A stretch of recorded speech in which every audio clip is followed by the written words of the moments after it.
Introspection ಅನ್ನೋ ಅಂತಹ ವಿಷಯ ಬರುತ್ತೆ.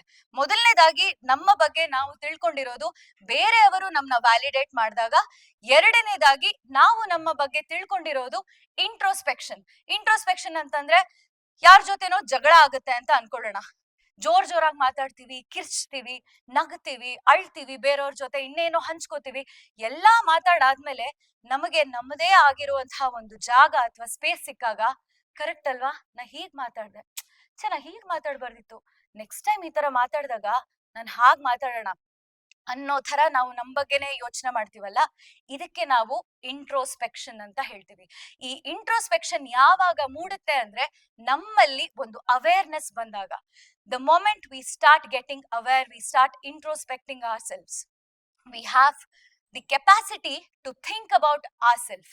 ಇವತ್ತು ನಾನು ವ್ಯಾಲಿಡೇಷನ್ ಬಗ್ಗೆ ಮಾತಾಡ್ತಿಲ್ಲ, ಇಂಟ್ರೋಸ್ಪೆಕ್ಷನ್ ಬಗ್ಗೆ ಮಾತಾಡ್ತಿಲ್ಲ. ಮ್ಯಾಪ್ಗೆ ಬೇಕಾಗಿರುವಂತಹ ವಿಷಯ ಮೆಟಾಕಾಗ್ನಿಷನ್ ಬಗ್ಗೆ ಮಾತಾಡ್ತಾ ಇದ್ದೀನಿ.